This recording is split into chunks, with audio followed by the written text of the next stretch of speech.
Hello सभी को, आपका स्वागत है फिजिक्स न्यूमेरिकल्स वाली प्लेलिस्ट के पार्ट 2 में। आज के वीडियो में हम लोग क्या करेंगे कि एक 11th का न्यूमेरिकल लेंगे। ठीक है, जनरली क्या है कि 11th स्टैंडर्ड में जब नया 11th में एंटर करता है स्टूडेंट, ठीक है, तो उसको बहुत डाउट पैदा होता है काइनेमेटिक्स के न्यूमेरिकल्स सॉल्व करते टाइम। ठीक है, तो वो डाउट जो है वो कभी फिर सॉल्व नहीं हो पाता। मतलब जैसे 9th से लेके ये डाउट चल सकता है किसी का, क्योंकि जो 11th में जो आप काइनेमेटिक्स पढ़ते हो वो 9th में भी पढ़ते हो, उसका basic version.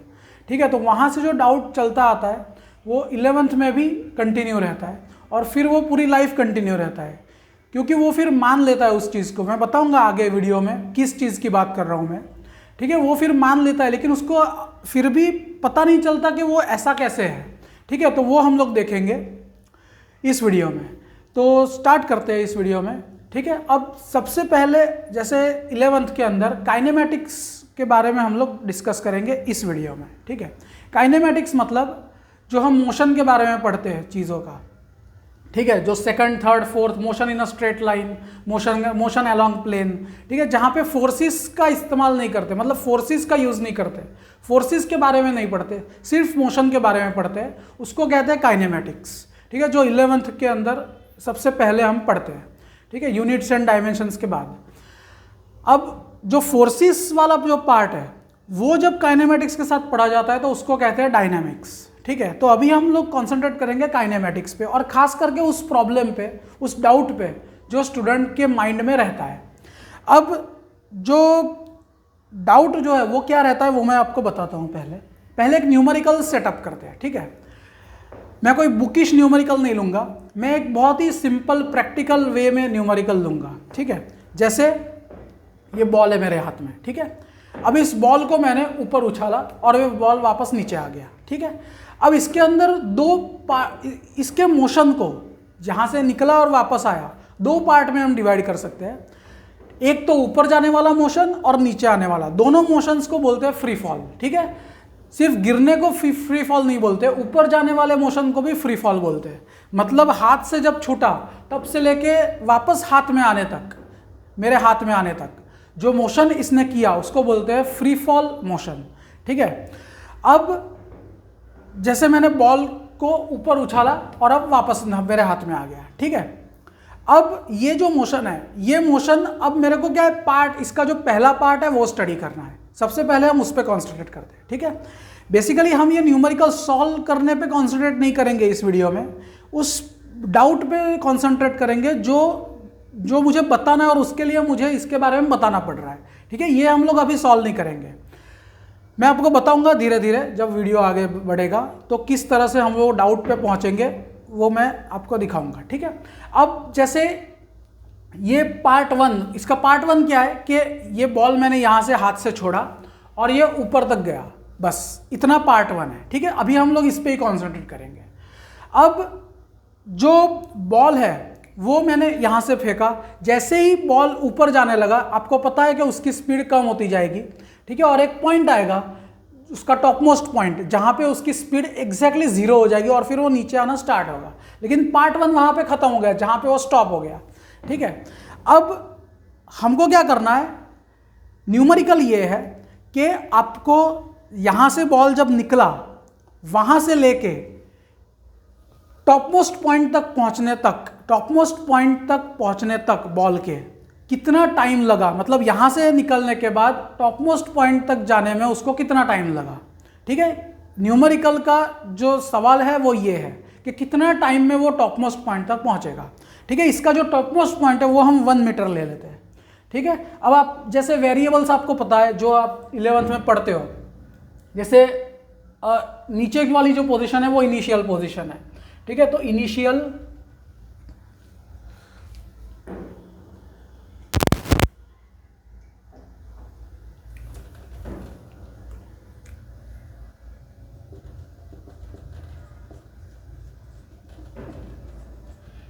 Position x0, final position x फिर इनिशियल वेलोसिटी, ये सारे वेरिएबल्स हमको चाहिए होते हैं जब कोई भी काइनेमेटिक्स का न्यूमेरिकल सॉल्व करना है। ठीक है, वो सारे वेरिएबल्स मैं लिख रहा हूँ। इसको हम इनिशियल वेलोसिटी को जनरली u लेते हैं तो u ले लेते हैं, वैसे v0 भी ले सकते हैं। ठीक है, इसका और v0 भी ले सकते हैं। फाइनल वेलोसिटी v लेते हैं। Initial time t0, final time t, और दोनों को मिला के t minus t0 time interval बनता है, टाइम इंटरवल। ठीक है, ये भी दोनों को जब हम मिलाएंगे x माइनस x0 तो ये बनता है डिस्प्लेसमेंट, वो नीचे लिखेंगे अलग से, displacement x minus x0, final velocity minus initial velocity.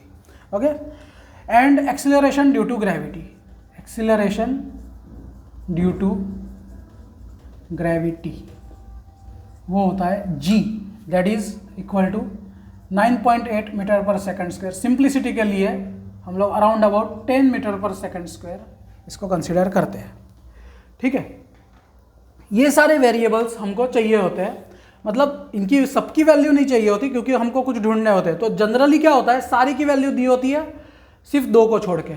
ठीक है, तो वो दो इक्वेशंस यूज करके हमको वो निकालनी होती है। वो हम लोग देखेंगे जब हम काइनेमेटिक्स पे कोई न्यूमेरिकल लेंगे स्पेसिफिक, तो हम देखेंगे। अभी हमारा जो मकसद है इस वीडियो का वो काइनेमेटिक्स को समझना नहीं है। ठीक है, न्यूमेरिकल कैसे सॉल्व करना है वो समझना नहीं है, वो जो डाउट एक मन में आ जाता है स्टूडेंट के वो समझना जरूरी है, तो वो देखते हैं। ठीक है, उसके लिए उसके ऊपर अभी हम कॉन्सेंट्रेट करेंगे। अब देखो, मैंने जैसे बताया ये बॉल मैंने यहाँ से, हमारा जो प्रॉब्लम है अभी इस वीडियो में वो क्या है, ये बॉल मैंने ऊपर फेंका और ये नीचे आ गया, तो जो टॉपमोस्ट पॉइंट तक गया वहाँ तक का मेरे को टाइम निकालना है। नीचे से टॉपमोस्ट पॉइंट तक जब गया तो क्या टाइम था। ठीक है, तो इनिशियल टाइम अगर हम 0 ले लें तो फिर अगर मान लो 5 सेकंड में ऊपर तक गया तो उसका टाइम क्या हो गया, 5 सेकंड। ठीक है, तो इस तरह से मेरे को निकालना है कि क्या टाइम होगा। अब जो डिस्प्लेसमेंट किया इसने, डिस्प्लेसमेंट हमको पता है, इसका जो डिस्प्लेसमेंट आया वो आया, हमने लिया मतलब दैट इज 1 मीटर। ठीक है, सिंप्लिसिटी के लिए हमने 1 मीटर मतलब यहाँ से टॉपमोस्ट पॉइंट तक जो डिस्टेंस डिस्प्लेसमेंट जो इसने किया दैट इज 1 मीटर। ठीक है, अब फाइनल वेलोसिटी क्या होगी इस न्यूमेरिकल में, बॉल की जो फाइनल वेलोसिटी मतलब मोशन जहां खत्म हो गया, क्योंकि हमने यहां से लेके वहां तक ही मोशन लिया है, तो क्योंकि ऊपर जाके रुक गया बॉल, तो रुक गया तो फाइनल वेलोसिटी क्या होगी, 0 होगी। तो फाइनल वेलोसिटी जो होगी वो 0 मीटर पर सेकेंड। ठीक है, अब एक कांस्टेंट एक्सीलरेशन इक्वेशन आपको पता होगा न्यूटन का, v is equal to u plus at। ठीक है, बट क्योंकि ये फ्री फॉल है, ये कांस्टेंट एक्सीलरेशन के लिए मतलब हॉरिजॉन्टल या ऑब्लिक एक्सीलरेशन, लेकिन जब वर्टिकल कोई मोशन होता है तो फ्री फॉल में होता है वो मोशन। ठीक है, और एक्सीलरेशन ड्यू टू ग्रेविटी आता है इस एक्सीलरेशन की जगह पे, तो हम लोग क्या करते हैं, इसको मॉडिफाई करते हैं, u माइनस जी टी लिख देते हैं। ठीक है, a is equal to minus g substitute करते हैं। अब आपको ध्यान ये रखना है, जब आप ये g की जगह पे जब g की वैल्यू सब्सटीट्यूट करोगे तो क्योंकि हमने इक्वेशन के अंदर माइनस जी सब्सटीट्यूट किया है, तो अब इस इक्वेशन के अंदर 9.8 ही सब्सटीट्यूट करना है या 10 ही सब्सटीट्यूट करना है, माइनस 9.8 या माइनस 10 सब्सटीट्यूट नहीं करना है। ठीक है, क्योंकि ये वापस माइनस माइनस होके प्लस होके यही बन जाएगा। ठीक है, तो गलत हो जाएगा क्योंकि ये इसका इक्वेशन नहीं है फ्री फॉल का, फ्री फॉल एक्सीलरेशन का ये इक्वेशन है। ठीक है, सो अगर आपको माइनस यूज करना है देन आपको इक्वेशन यूज करना पड़ेगा u प्लस जी टी। ये इक्वेशन अगर आप यूज करते हो देन आप माइनस 9.8 और या फिर माइनस 10 आप सब्स्टिट्यूट कर सकते हो g की जगह पे। ठीक है, क्योंकि ये प्लस माइनस होके माइनस हो जाएगा तो ये इक्वेशन बन जाएगा। तो ये आपको ध्यान रखना है, जब भी आपने ये इक्वेशन माइनस जी रख के मॉडिफाई किया है तो फिर इसकी जो g की जो वैल्यू है वो आपको पॉजिटिव ही रखनी है। ठीक है, नेगेटिव वैल्यू नहीं रखनी है, ये याद रखना है। ठीक है, तो ये तो हो गई इसकी बात। अब आते हैं हमारे मेन मुद्दे पे। अब आप देखो, ये इक्वेशन हमको यूज करना है, ये वाला इक्वेशन। ठीक है, अब आप देखो फाइनल वेलोसिटी क्या है, 0। मतलब कोई भी टीचर जब काइनेमेटिक्स पढ़ाता है तो मैं आपको बता रहा हूँ कि स्टूडेंट के मन में डाउट कहाँ आता है सबसे पहले, ठीक है। जैसे 0 is equal to U minus G क्या है 10, अभी सिंप्लिसिटी के लिए 10 ले लेते हैं, 10t, ये हो गया इक्वेशन। अब स्टूडेंट के मन में डाउट क्या आता है कि ये बॉल जो है ये फाइनल वेलोसिटी उसने बताया, वो तो उसको पता चल जाता है इमेजिन करके कि वो रुक गया बॉल तो 0 हो गई। लेकिन उसके मन में सवाल ये आता है कि जब ये बॉल यहाँ से निकला तब भी तो रेस्ट पे था, तो ये बॉल जब पहले भी रेस्ट में है तो फिर इसकी इनिशियल वेलोसिटी 0 क्यों नहीं है? वाई यू इज नॉट 0, ठीक है। सो इनिशियल वेलोसिटी भी 0 होनी चाहिए, और अगर ये 0 आप रखोगे तो t 0 मिलेगा, मतलब 0 टाइम में, मतलब इंस्टेंटली चला गया, ऐसा तो पॉसिबल है नहीं, ठीक है। सो ये एक डाउट स्टूडेंट के मन में रहता है, लेकिन क्योंकि टीचर ने इसको अननोन लिया होता है तो फिर वो यहाँ से मानना शुरू कर देता है कि ठीक है मेरे को तो ऐसा लग रहा है कि इनिशियल वेलोसिटी 0 होनी चाहिए, बट क्योंकि टीचर नहीं ले रहा है तो मान लेते हैं कि, और फिर वो मानता ही रहता है। मतलब आगे BSc MSc हो जाता है फिर भी उसको पता नहीं चलता, वो मान ही लेता है कि ऐसे केस में इनिशियल वेलोसिटी जो है वो अननोन ही लेनी होती है, 0 नहीं लेनी होती, बट उसको लॉजिकली ऐसा लग रहा होता है कि 0 होनी चाहिए, ठीक है। तो ये एक लूप होल रह जाता है दिमाग में, जो मेरे दिमाग में रहा था। मैंने इसको सेल्फ स्टडी करके और सोच के इसका जो है एक्सप्लेनेशन मैंने बनाया, ठीक है। मैंने किसी को पूछा नहीं।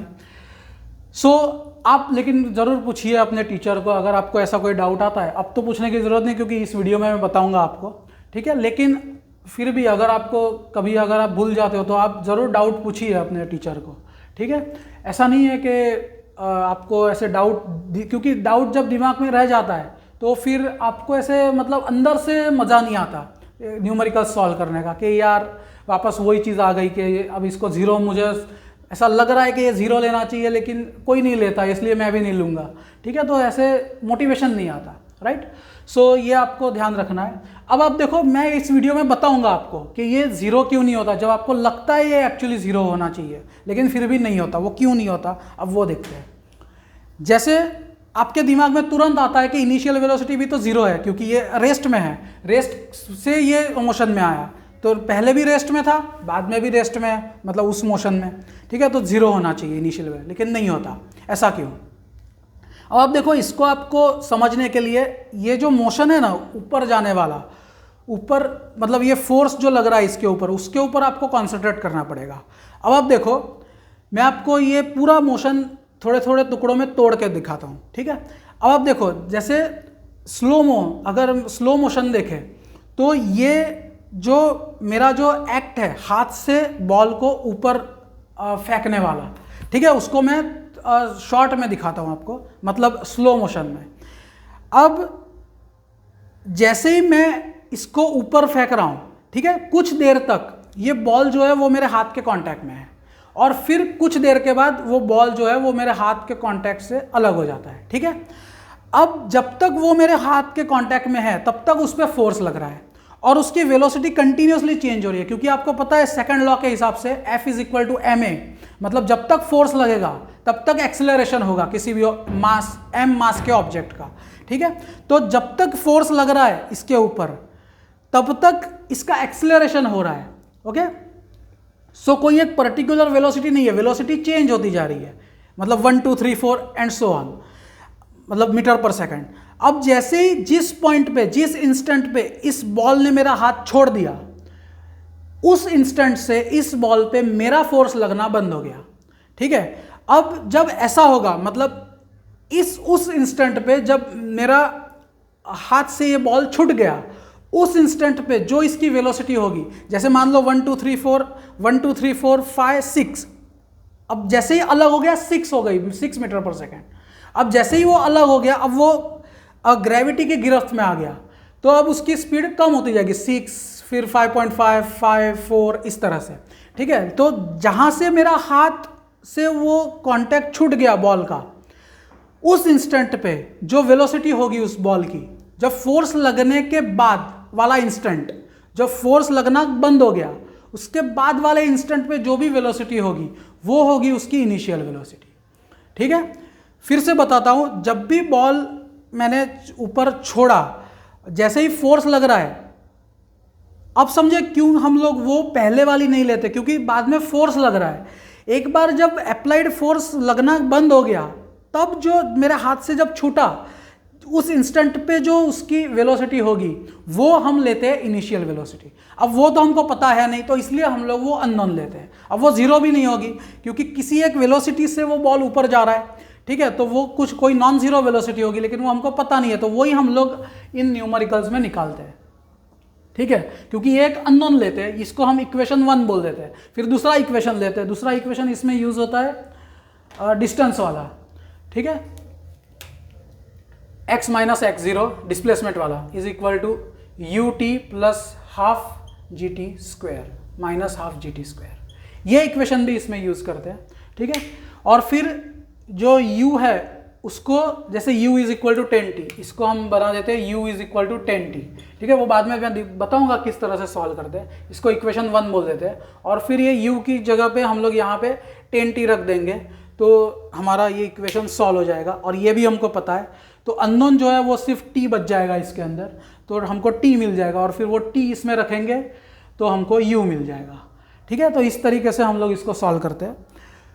सो आपको आई थिंक मेरे को गारंटी पता है कि बहुत सारे स्टूडेंट्स को ये डाउट होता है, क्योंकि मेरे को भी था कि पहले अगर ये बॉल स्टेशनरी होता है तो इनिशियल वेलोसिटी जीरो क्यों नहीं लेते। अब आपको पता चल गया कि इनिशियल वेलोसिटी जीरो क्यों नहीं लेते, क्योंकि वो फोर्स लग रहा होता है। जैसे ही वो हाथ से छूट जाता है जिस वेलोसिटी पे, वो होती है इनिशियल वेलोसिटी, ठीक है। तो वो जीरो कभी नहीं होती है, वो हमेशा नॉन जीरो रहेगी, ठीक है। तो आई होप आपको ये डाउट क्लियर हो गया होगा। और अगर ये न्यूमेरिकल कैसे सॉल्व करना है, ये अगर आपको जानना है, तो मैं वीडियो बनाऊंगा। अगर आप कमेंट्स में लिखोगे कि ये वीडियो, इसके ऊपर ये न्यूमेरिकल कैसे सॉल्व करना है, इस पर भी मैं वीडियो बनाऊँ, या कोई और न्यूमेरिकल, तो आप कमेंट सेक्शन में बता सकते हो, ठीक है। आज इस वीडियो के लिए इतना ही, धन्यवाद।